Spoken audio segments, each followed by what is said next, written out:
Hello दोस्तों, कैसे हो आप सभी। स्वागत करते हैं आप सभी का युवस्त जी क्विज में। तो दोस्तों आज की इस वीडियो में बिहार डीएलएड के लिए स्पेशल जो कि कथन निष्कर्ष को कवर करने वाले हैं, क्योंकि कथन निष्कर्ष का वेटेज सबसे अधिक आ रहा है रीजनिंग में। तो थोड़ा सा इसको आप देख लीजिए डिटेल से कि किस प्रकार से क्वेश्चन है और इसको थोड़ा सा कवर कर लीजिएगा आप सभी, ताकि वहाँ पेपर में मैनेज कर पाएँ आप सभी। तो चलिए शुरू करते हैं। तो सबसे पहला क्वेश्चन आप सभी देखिएगा, इसमें कथन दिया हुआ है और तर्क जो कि हम सभी को सोचना है कि कथन के अनुसार तर्क क्या होगा। तर्क 1 तर्क 2 दिया हुआ है।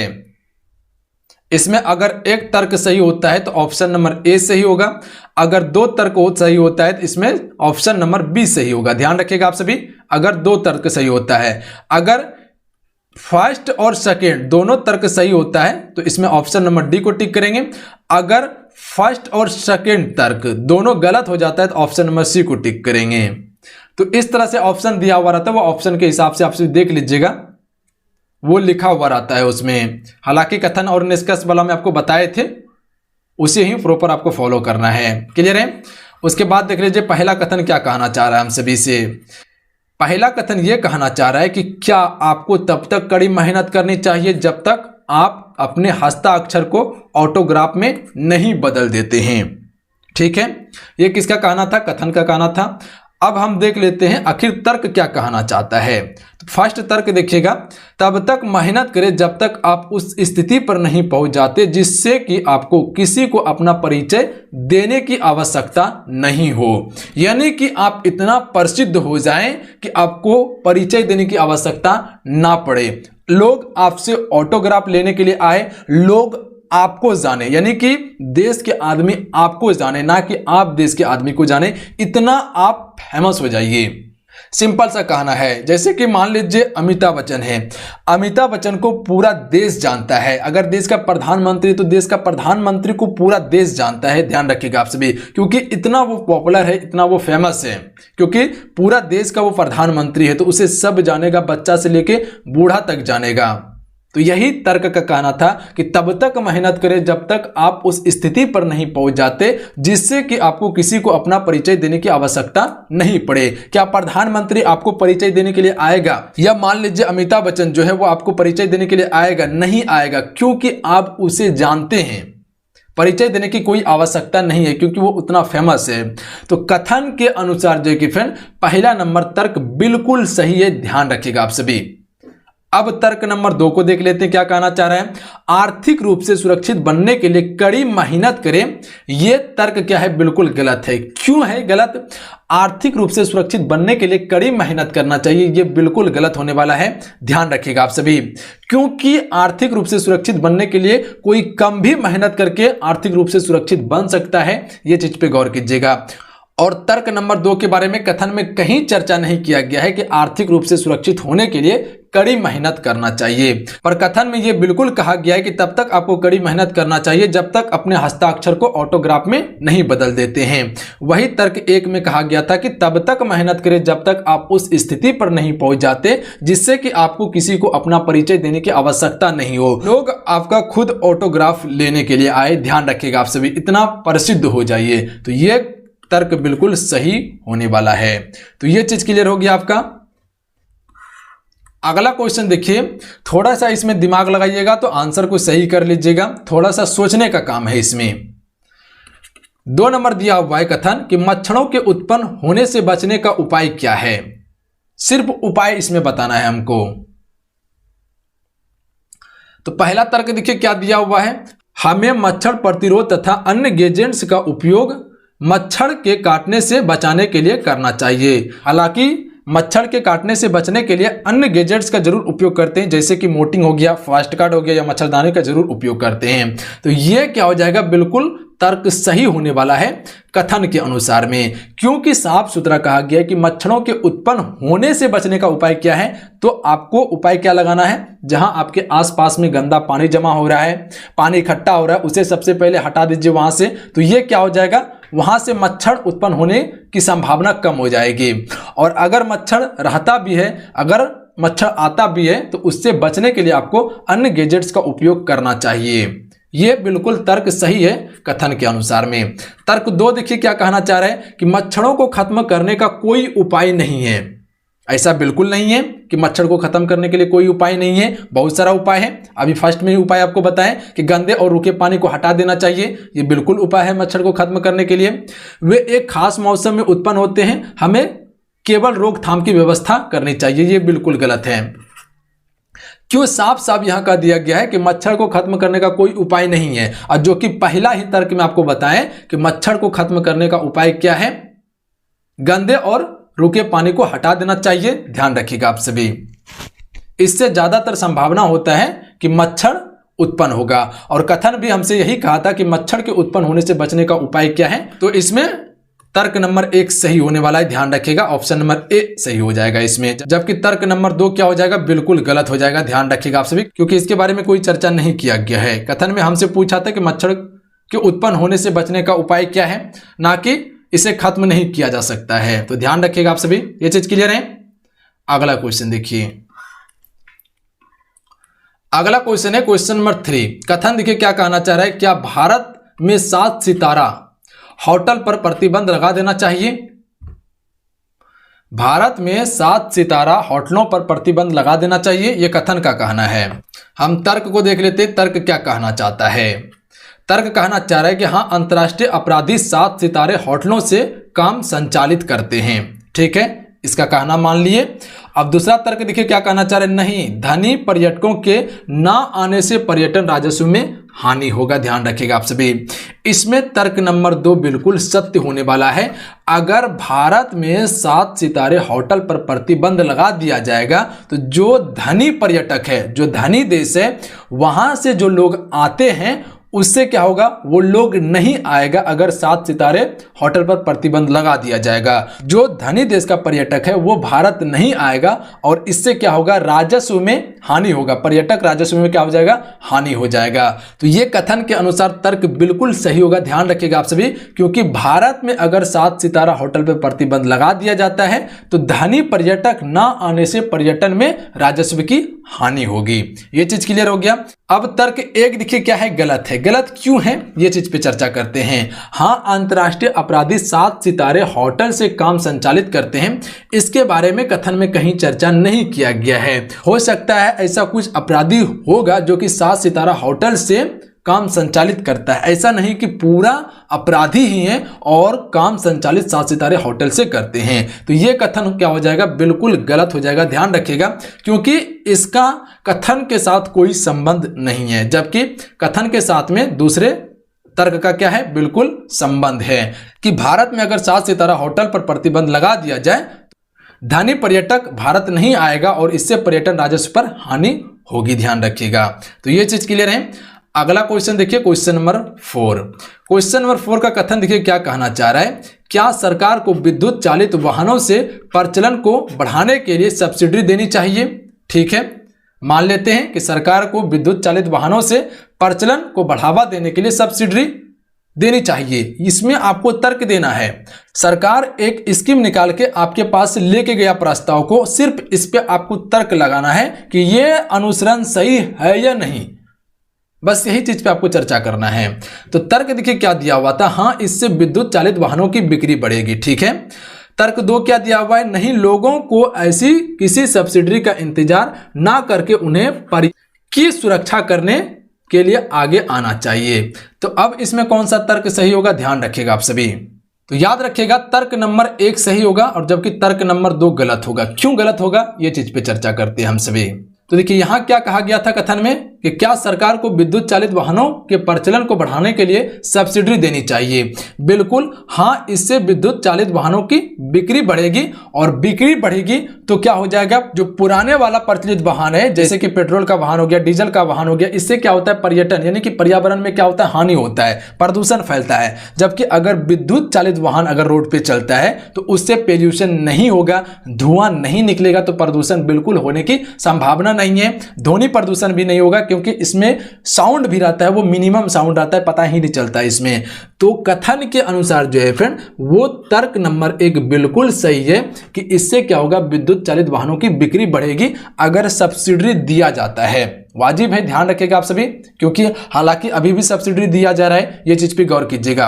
अगर जो भी इलेक्ट्रिक कार या इलेक्ट्रिक बाइक ले रहा है उसे सब्सिडी दिया जा रहा है सरकार की तरफ से, ताकि अधिक से अधिक इसकी बिक्री हो और पहले जो डीजल और पेट्रोल पे गाड़ी चल रही थी, वाहन चल रही थी, वो धीरे धीरे समाप्त हो जाए। तो इस प्रकार से तर्क 1 क्या है, बिल्कुल सही है, ध्यान रखिएगा। तर्क 2 क्यों गलत है, क्यों कमजोर है, तो ध्यान रखिएगा, नहीं, लोगों को ऐसी सब्सिडी का इंतजार नहीं करके उन्हें पर्यावरण की सुरक्षा करने के लिए आगे आना चाहिए। देखिए, पर्यावरण को सुरक्षा करने के लिए सिंपल बात आपको बताते हैं, अगर इलेक्ट्रिक वाहन सड़क पे आ जाता है और डीजल पेट्रोल वाला वाहन खत्म हो जाता है तो इससे ही सुरक्षित पर्यावरण हो जाएगा, क्योंकि ज्यादातर पोल्यूशन उसी से फैल रहा है। तो ये तर्क इसका अनुसरण नहीं करता है, इसके बारे में कोई चर्चा भी नहीं किया गया है। ये चीज क्लियर है, या पर्यावरण के बारे में कोई चर्चा नहीं किया गया था कथन में, ध्यान रखिएगा आप सभी। तो ये तर्क बिल्कुल क्या हो जाएगा, गलत हो जाएगा, तर्क नंबर 2। अब क्वेश्चन नंबर 5 को देखिए। क्वेश्चन नंबर 5 क्या कहना चाह रहा है, कथन दिया हुआ है, क्या सरकार को दालों के निर्यात पर प्रतिबंध लगाना चाहिए। अब यहां आपका तर्क क्या आ जाएगा, तर्क देखिए दिया हुआ है, हां, इससे भारत में दालों की कीमत कम हो जाएगी। ठीक है, अगर निर्यात पर प्रतिबंध लगा दिया जाएगा तो दालों की कीमत में क्या हो जाएगी, कमी हो जाएगी। तर्क 2 देखिए क्या दिया हुआ है, नहीं, इस निर्णय से निर्यात उद्योग में नौकरियां समाप्त हो जाएगी। तो इनमें से कौन सा तर्क सही होगा, प्रबल होगा, तो ध्यान रखिएगा आप सभी, तर्क नंबर 1 प्रबल होने वाला है। क्यों होने वाला है, ध्यान रखिएगा आप सभी। कथन कहा था कि सरकार को दालों के निर्यात पर प्रतिबंध लगा देना चाहिए। अगर सरकार दालों के निर्यात में प्रतिबंध लगा देगा तो भारत में क्या हो जाएगा, दालों के भंडारण में वृद्धि होगा, और वृद्धि होगा तो निश्चित है कि दालों की कीमत कम होगी। अगर भारत में दाल रहेगा ही नहीं तो यह निश्चित है कि अगर कोई भी चीज की कीमत कम होती है तो यानी कि उसकी उपजाऊ सबसे अधिक हुआ है, इसलिए कीमत कम है। तो यही कहना है इसका कि अगर दाल के निर्यात में बंद कर देंगे, ध्यान रखिएगा, अगर अन्य कंट्री नहीं भेजते हैं दाल को तो क्या हो जाएगा, वो दाल भारत में बचेगा, भंडारण में वृद्धि होगा, और ज्यादा वृद्धि होने से क्या हो जाएगा, कीमत उसका घटने लगेगा। ध्यान रखिएगा आप सभी। तो ये तर्क बिल्कुल सही हो जाएगा कथन के अनुसार में, कि इससे भारत में दालों की कीमत में क्या हो जाएगी, कमी हो जाएगी, अगर निर्यात पर प्रतिबंध लगा दिया जाता है तो, क्योंकि भारत का दाल भारत में ही रहेगा और भारत में रहेगा तो कीमत निश्चित है कि कम हो जाएगा। उसके बाद देखिए तर्क 2 गलत क्यों है, नहीं, इस निर्णय से निर्यात उद्योग में नौकरियां समाप्त हो जाएगी। अब देखिए आपको बताते हैं, यहां पे देखिए पूरे निर्यात पर प्रतिबंध नहीं लगाया जा रहा है, सिर्फ दाल पर प्रतिबंध लगाया जा रहा है। ठीक है, ना चावल पर, ना गेहूं पर, ना आपका तेल हो गया, ना आपका कोई उद्योग का सामान हो गया, ना आपका आलू प्याज हो गया, ये सभी पर प्रतिबंध नहीं लगाया जा रहा है। ये सभी के बारे में कुछ नहीं कहा गया, सिर्फ दाल के बारे में कहा गया है। तो इससे नौकरी पर कोई हानि नहीं होने वाला है। हो सकता है 2, 4, 10 हो सकता है नौकरी खत्म हो, तो इसके अनुसार हम ये नहीं कह सकते हैं कि नौकरी समाप्त हो जाएगी। नौकरी बहुत तरह का होता है, हो सकता है अगर पूरे निर्यात पर प्रतिबंध लगा दिया जाए तब नौकरी समाप्त होने की संभावना हो सकती है। सिर्फ दालों के निर्यात पर प्रतिबंध लगा दिया जाए तो इससे नौकरी समाप्त नहीं होगी, ध्यान रखिएगा। तो यह तर्क क्या हो जाएगा, बिल्कुल गलत हो जाएगा कथन के अनुसार में, जबकि तर्क 1 सही होने वाला है। क्लियर है। अगला क्वेश्चन देखिए, क्वेश्चन नंबर 6। क्वेश्चन नंबर 6 देखिए क्या कहना चाह रहा है, कथन कह रहा है क्या अंतरजातीय विवाह को भारत में प्रोत्साहित किया जाना चाहिए, यानी कि बढ़ावा देना चाहिए अंतरजातीय विवाह को, यानी कि एक जात से दूसरे जात में विवाह करना। तो तर्क का देखिए क्या कहना है, हाँ, यह जातीय व्यवस्था को समाप्त कर देगा। तर्क 2 देखिए क्या कह रहा है, नहीं, ये हमारी भारतीय परिवार प्रणाली को क्या करेगा, नष्ट कर देगा। तो इसमें कौन सा तर्क सही होगा, तर्क 1 सही होगा, जबकि तर्क 2 गलत हो जाएगा। क्यों गलत होगा, क्यों सही होगा, यह चीज पे चर्चा करते हैं हम सभी। तो कथन में देखिए साफ सुथरा हमसे से कहा गया था, क्या अंतरजातीय विवाह को भारत में प्रोत्साहित करना चाहिए। जी बिल्कुल करना चाहिए, और इससे क्या होगा, अगर अंतरजातीय विवाह होता है तो जात पात खत्म हो जाएगा। ध्यान रखिएगा आप सभी, ना हिंदू होगा ना मुस्लिम होगा, इससे क्या होगा, ना झगड़ा होगा, ध्यान रखिएगा। तो जात पात विवाद खत्म हो जाएगा अगर अंतरजातीय विवाह किया जाता है तो तर्क भी यही कहना चाह रहा है एक, कि हाँ, यह जातीय व्यवस्था को समाप्त कर देगा, जिससे कि जात पात को लेकर कोई विवाद नहीं होगा। तो यह कथन के अनुसार बिल्कुल तर्क फॉलो कर रहा है। तर्क 2 फॉलो क्यों नहीं कर रहा है, क्यों आर्थिक रूप से कमजोर है, इस पे चर्चा करते हैं। नहीं, ये हमारी भारतीय परिवार प्रणाली को नष्ट कर देगी। अब हम आपको बताते हैं कि अगर जातीय व्यवस्था खत्म हो जाएगा, मुस्लिम, हिंदू, सिख, ईसाई, ये जाति व्यवस्था ही खत्म हो जाएगा तो प्रणाली नष्ट कैसे होगा? कोई संभावना ही नहीं होता है। और इसके बारे में कथन में कोई चर्चा भी नहीं किया गया है कि हमारी भारतीय परिवार प्रणाली नष्ट कर दी जाएगी अगर अंतरजातीय विवाह को प्रोत्साहित किया जाए। तो यह कथन बिल्कुल गलत होने वाला है, ध्यान रखिएगा। अगर अंतरजातीय विवाह प्रोत्साहित हो जाता है, बढ़ावा दिया जाता है और अंतरजातीय विवाह होता है तो इससे जाति व्यवस्था समाप्त हो जाएगी और क्या होगा? झगड़ा, लड़ाई कुछ नहीं होगा, जात विवाद लेकर कुछ भी कष्ट किसी को नहीं होगा, ध्यान रखिएगा आप सभी। तो तर्क नंबर 2 क्या है? बिल्कुल गलत है और तर्क 1 सही है, ध्यान रखिएगा आप सभी। ये चीज क्लियर है। अगला क्वेश्चन देखिए, क्वेश्चन नंबर 7। क्वेश्चन नंबर 7 का कथन देखिए क्या कहना चाह रहा है। क्या गणेश को एक नई मोटरसाइकिल खरीदनी चाहिए? अब देखिए तर्क क्या कहना चाह रहा है। हाँ, गणेश की पुरानी मोटरसाइकिल जिससे वो पिछले 15 साल से अपने कार्यालय जाने के लिए उपयोग कर रहा है, उसे इस मोटरसाइकिल से आने जाने में अक्सर परेशानी हो रही है। ठीक है, तर्क 1 का कहना है। अब तर्क 2 का कहना देख लीजिए। नहीं, नई मोटरसाइकिल प्रदूषण की मौजूदा समस्या को बढ़ा देगी।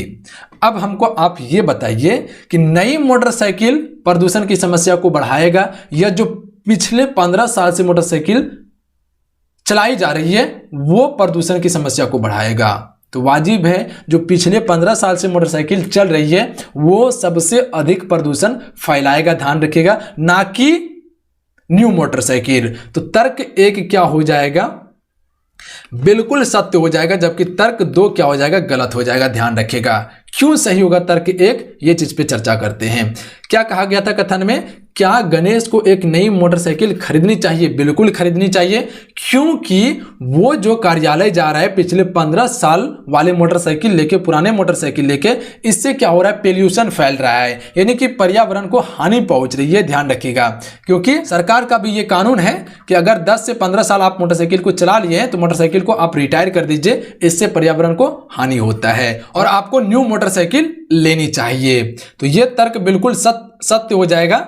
हाँ, गणेश की पुरानी मोटरसाइकिल जिससे वो पिछले 15 साल से अपने कार्यालय जाने के लिए उपयोग कर रहा है, उसे उस मोटरसाइकिल से आने जाने में अक्सर परेशानी भी हो रही है और पर्यावरण को भी हानि पहुंच रही है। इसलिए गणेश को क्या करनी चाहिए? नई मोटरसाइकिल ले लेनी चाहिए। तो ये बिल्कुल तर्क क्या है? सही है। तर्क नंबर 2 क्यों गलत है? नहीं, नई मोटरसाइकिल प्रदूषण की समस्या को बढ़ाएगी, ध्यान रखिएगा, ये गलत है। नई मोटरसाइकिल प्रदूषण की समस्या को नहीं बढ़ाएगी, जबकि पुरानी मोटरसाइकिल बढ़ाएगी। तो ये कथन के अनुसार तर्क फॉलो नहीं किया जा रहा है, इसीलिए तर्क क्या है? गलत है, ध्यान रखिएगा आप सभी। तो गणेश को क्या करनी चाहिए? नई मोटरसाइकिल लेनी चाहिए और पिछले 15 साल वाली मोटरसाइकिल को रिटायर कर देनी चाहिए, क्योंकि वो पोल्यूशन फैला रहा है। अगला क्वेश्चन देखते हैं, क्वेश्चन नंबर 8। क्वेश्चन नंबर 8 देखिए क्या कहना चाह रहा है। कथन है कि क्या विदेश में काम कर रहे भारतीय वैज्ञानिक को भारत वापस बुलाना चाहिए? जो विदेश में भारतीय वैज्ञानिक काम कर रहे हैं उसे भारत वापस बुला लेना चाहिए। तर्क देखिए क्या कहना चाह रहा है। हाँ, इन्हें पहले मातृभूमि की सेवा करनी चाहिए और खोजों, सम्मानों, सुविधाओं आदि के बारे में भूल जाना चाहिए। यह तर्क 1 का कहना है। तर्क 2 का क्या कहना है? नहीं, हमारे पास पर्याप्त प्रतिभा है, उन्हें रहने दो जहां वे चाहते हैं।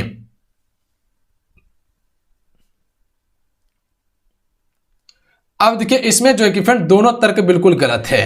अब देखिए पहला और दूसरा तर्क गलत क्यों है इस पे चर्चा करते हैं हम सभी।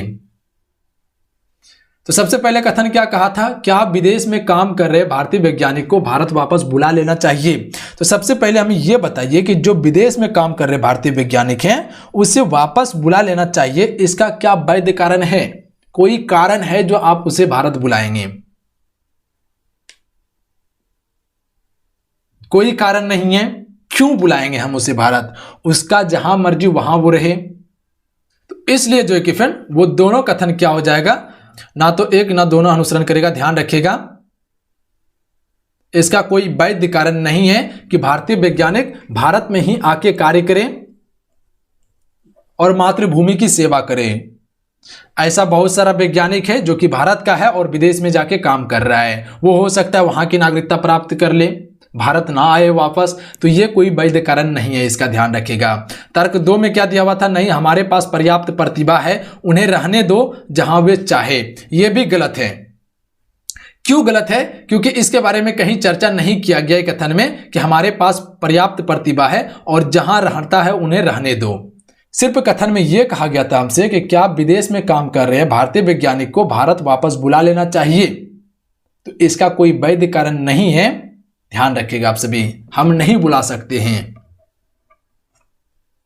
इसलिए क्या हो जाएगा, दोनों तर्क गलत हो जाएगा। अगला क्वेश्चन देख लेते हैं, क्वेश्चन नंबर 9। कथन नंबर 9 देखिए क्या कहना चाह रहा है कि विश्व के लेखक लोगों पर अव्यक्त रूप से सैनिकों से अधिक प्रभाव डालते हैं। यानी कि विश्व के जो लेखक हैं वो लोगों पर अव्यक्त रूप से सैनिक से अधिक प्रभाव डालते हैं। ठीक है, तर्क क्या कहना चाह रहा है कि लेखक लोगों की सोच को प्रभावित करता है। लेखक जो है वो लोगों की सोच को प्रभावित करता है। ठीक है, तर्क 2 क्या कहना चाह रहा है, शारीरिक शक्ति के साथ कोई व्यक्ति सब कुछ जीत सकता है। ये बिल्कुल गलत है। शारीरिक शक्ति से आप सब कुछ नहीं जीत सकते हैं। अगर आप पहलवान बन गए या मोटे सोटे हो गए, ताकतवर हो गए, तो उससे आप सभी चीज को नहीं जीत सकते हैं। ये कथन के अनुसार तर्क बिल्कुल गलत हो जाएगा, ध्यान रखिएगा आप सभी। अगर आपके पास दिमाग है, सोचने की क्षमता है, तो आप वो भी चीज प्राप्त कर सकते हैं जो आप लक्ष्य रखे हुए हैं, जो एक ताकत से प्राप्त नहीं किया जा सकता है। तो शारीरिक शक्ति के साथ कोई भी व्यक्ति सब कुछ नहीं जीत सकता है। ये चीज पे गौर कीजिएगा आप सभी, ये बिल्कुल तर्क गलत हो जाएगा। तर्क 1 क्या है, बिल्कुल सत्य है। सत्य क्यों है, ये चीज पे चर्चा करते हैं। यहां साफ कहा गया है कि विश्व के लेखक लोग पर क्या करते हैं, अव्यक्त रूप से सैनिक से अधिक प्रभाव डालते हैं। तो यहां भी कहा गया है कि लेखक जो है फ्रेंड लोगों की सोच को प्रभावित करते हैं। ध्यान रखिएगा आप सभी, लेखक लोग क्या करते हैं, लोगों की सोच को प्रभावित करते हैं और मेंटली प्रॉब्लम को खत्म कर देते हैं। सोचने की क्षमता बढ़ जाती है, यानी कि उसका माइंड क्या हो जाता है, खुल जाता है, दिमाग खुल जाता है। और दिमाग खुल जाएगा तो निश्चित है कि आप सफलता प्राप्त कर लीजिएगा। अगर ताकतवर नहीं भी हैं तो वो दिमाग का यूज करके आप वो काम कर सकते हैं। अगर विष्णुगुप्त चाणक्य की तरह दिमाग रहा तो वो चीज को आप हासिल कर सकते हैं। तो यहां साफ सुथरा कहा दिया गया था कथन में कि विश्व के लेखक लोगों पर अव्यक्त रूप से सैनिकों से अधिक प्रभाव डालते हैं। सैनिक क्या होता है, एक मजबूत शरीर से मजबूत होता है, ध्यान रखिएगा। जबकि लेखक लोग शरीर से मजबूत नहीं होता, ये दिमाग से मजबूत होता है। तो ये क्या करता है, लोगों पर अधिक अव्यक्त रूप से प्रभाव डालते हैं, यानी कि उसके सोच को प्रभावित करते हैं, सोच को बढ़ाते हैं। तो निष्कर्ष नंबर 1 सही हो जाएगा इसका, जबकि 2 गलत हो जाएगा। अगला क्वेश्चन देखते हैं, क्वेश्चन नंबर 10। क्लियर है? क्वेश्चन नंबर 10 का कथन देखिए क्या कहना चाह रहा है कि क्या शहरी क्षेत्र के सभी विद्यालयों में शारीरिक परीक्षण विषय और कक्षाएं समाप्त कर देनी चाहिए। शारीरिक परीक्षण विषय और कक्षाएं समाप्त कर देनी चाहिए, यह कथन का कहना है। निष्कर्ष क्या कहना चाह रहा है, हाँ, इसके विद्यार्थी अपने मोबाइल और टेबलेट पर गेम खेलते हैं और इससे जो समय बचेगा उसका उपयोग प्रतियोगी परीक्षा की तैयारी करने के लिए बेहतर तरीके से किया जा सकता है। अब देखिए आपको बताते हैं, ये कहीं कथन में कहा गया था आप सभी से कि हाँ, इसके विद्यार्थी जो है फिर वहां क्या करता है, मोबाइल और टैबलेट चलाता है और उसमें गेम खेलता है। ये कथन में कहीं कहा गया है, नहीं कहा गया है। यहां सिर्फ ये कहा गया था कि शहरी क्षेत्र में सभी विद्यालय में शारीरिक परीक्षण और विषय कक्षा को क्या कर देनी चाहिए, समाप्त कर देनी चाहिए।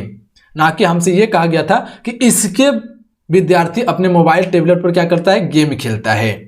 तो ये तर्क क्या हो जाएगा, बिल्कुल गलत हो जाएगा, ध्यान रखिएगा आप सभी, क्योंकि इसके बारे में कहीं भी चर्चा नहीं किया गया है कथन में।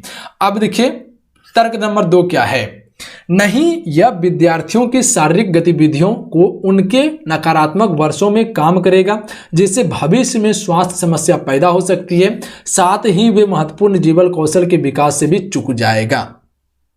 यह तर्क क्या हो जाएगा, सही हो जाएगा।